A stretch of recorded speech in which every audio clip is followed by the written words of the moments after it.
Hello, my name is Geoff Mackay, President and CEO of Avrobio. Thank you for tuning in to hear about our recent progress.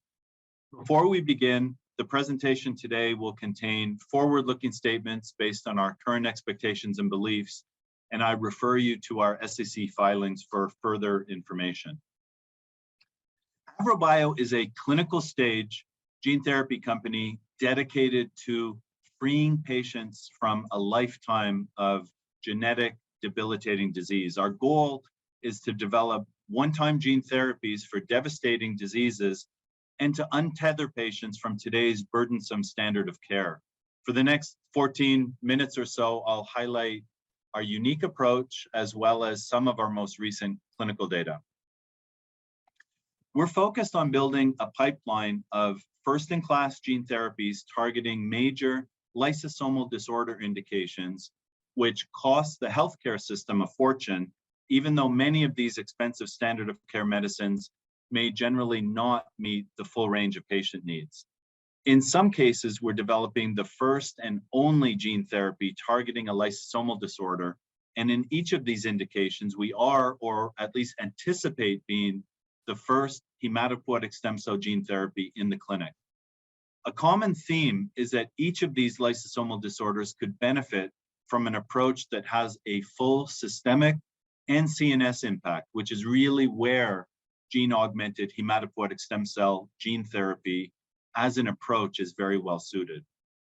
And finally, an important differentiator for AVRO is Plato, our industry-leading gene therapy platform designed to ensure that our manufacturing, delivery, and analytics are phase 3 ready. And here's our pipeline.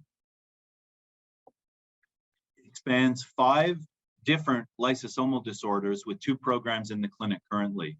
We believe we have the leading lysosomal disorder pipeline in the industry, and these disorders are strategically aligned in 3 key ways. They are all enzyme or protein disorders with very well understood biology, with immense operational synergies on CMC analytical assays across all of these programs. And each of these disorders may benefit from both an above the neck and a below the neck therapeutic impact. And then thirdly, they're all disorders where there are clear unmet needs, where the patients essentially just deserve a better outcome.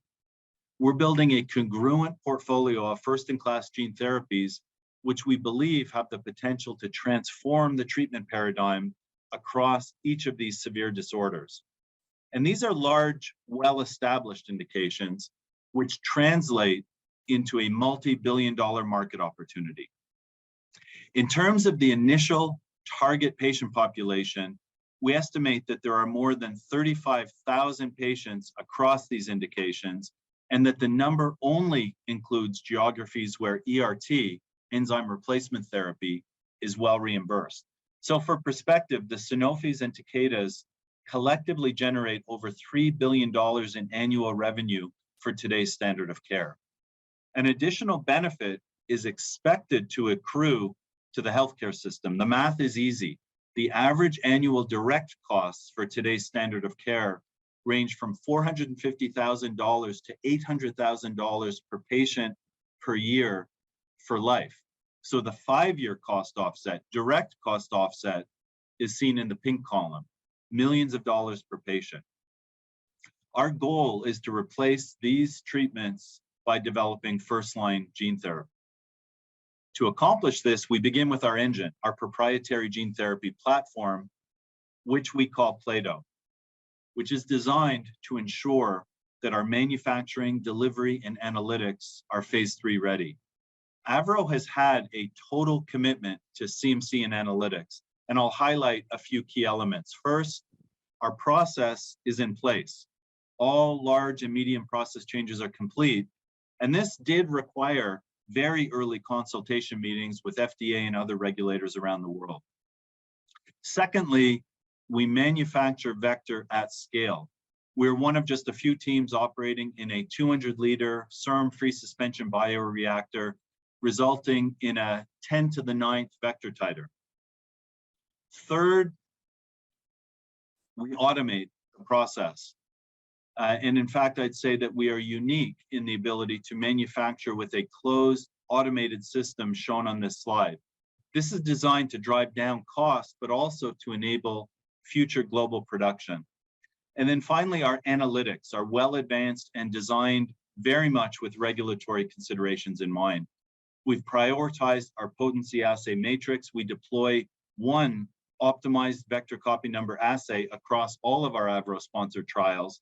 And in fact, we also use a single cell VCM at the cell specific level to provide deeper product characterization. And we have a first-in-class rapid transduction assay.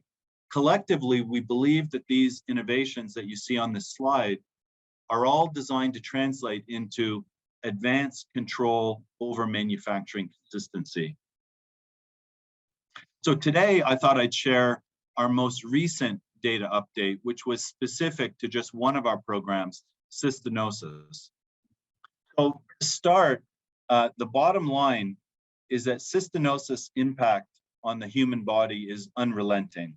Patients face multiple serious lifelong complications.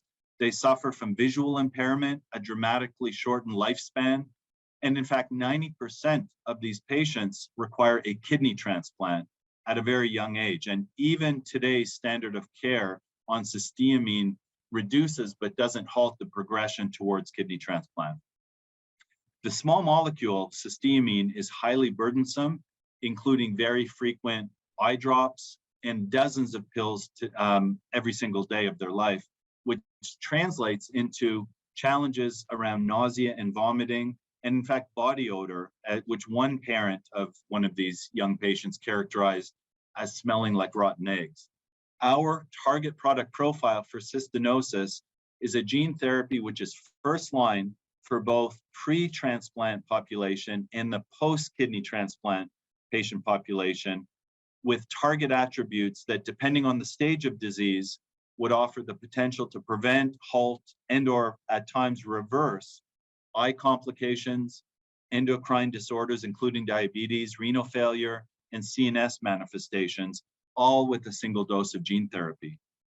So as is the case with many degenerative diseases, early treatment is ideal to get ahead of the very serious and progressive nature of these clinical manifestations.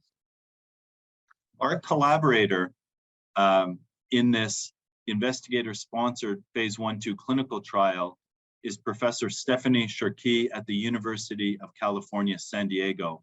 And the trial has been funded in part by grants to UCSD from the California Institute of Regenerative Medicine, the Cystinosis Research Foundation, and the NIH. This is the first and the only gene therapy trial for cystinosis, and 4 adults have been dosed in this trial, which focused on safety and tolerability, pharmacodynamic efficacy, and clinical outcomes, looking at a variety of measures which will inform us on our next phase of clinical development. So let's look at the clinical data, and we'll be focusing on the first 3 patients, as the 4th patient was just recently dosed. The first 3 patients infused, we see a sustained engraftment of our genetically modified stem cells, as evidenced by high and stable vector copy numbers, which have plateaued at between 1 and 2.5 at the 1 to 2 years post gene therapy. So now we'll look at some biomarker measures which are indicators of efficacy. Here we measure the pathological accumulation of cystine crystals in the skin. The biopsies show a significant reduction from baseline in the number of toxic cystine crystals in each cell across all 3 patients at the 1-year time point.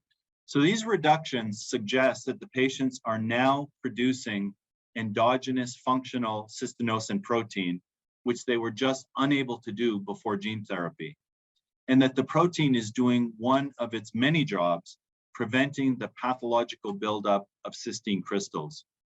And we see a very similar impact in other tissues. Again, a substantial drop in crystal levels in the intestinal mucosa via rectal biopsies across all 3 patients And in fact, patient 1 at the 18-month time point shows similarly to what we see in patient 2 and 3 at the 12-month time point, essentially demonstrating the desired sustained treatment effect. Now let's take a deeper look at crystals in the eye. And an expert in our field once told us that the eye is the window into the world of cystinosis. Cystinosis leads to cystine crystals in the cornea, which does translate and is a cause of severe photophobia. So this baseline photograph clearly shows the crystals in patient 1's cornea. At the time, he, like many cystinosis patients, was administering eye drops as frequently as 1 every single hour, every single waking hour. So what have we seen post-gene therapy? Here are some striking microscope images from the first patient, which capture the prevalence of crystals shown in white, going from the front to the back of the cornea from left to right on the slide.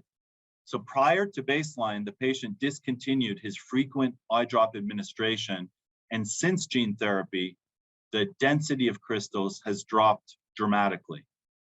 For additional data points, analysis by a central reader is planned for this patient as well as for subsequent patients. Now, how does this translate into durability? Overall, the first 3 patients have significantly improved quality of life owing directly to the discontinuation of oral cysteamine post-gene therapy. The direct and indirect benefits of discontinuing the very poorly tolerated pills of cysteamine for over 2 years now, as well as the near constant eye drops, is really a profound change for patient number 1. Patient number 2 has been off oral cysteamine for 1.5 years. However, he did restart his cysteamine eye drops due to symptoms of photophobia. And patient 3 has been off oral cysteamine and eye drops for 1 year. So with multiple measures of efficacy demonstrated, we turn our attention to safety. And as with our other clinical programs, we're pleased to report that there have been no unexpected safety events or even trends observed to date in the phase 1/2 clinical trial. Importantly, we have observed no AEs or SAEs related to AVR-RD01, the drug product, and no SAEs in the trial overall. The reported adverse events that we do measure are consistent with busulfan conditioning and/or the patient's pre-existing disease. Those are classified as transient, and the majority of adverse events are mild to moderate and all have resolved. So finally, let's talk about the planned global clinical regulatory strategy for the cystinosis program. Following several regulatory milestones in 2021, we're keen to build on our regulatory momentum this year. This past autumn, we held a preclinically focused Type C meeting with FDA, which provided us with actionable feedback that's being incorporated now into the program. And we're preparing for additional clinical and CMC interactions with regulators and have started to design our planned company-sponsored trial, which we expect will follow a 2-part strategy. Initially, a pre-renal transplant population for initiation expected in 2023, and a post-renal transplant population to follow as a second stage of the trial.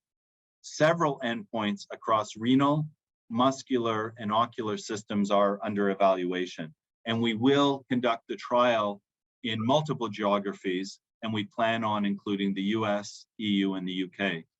So there's a lot more to come on this front, but we're excited that this is heading forward.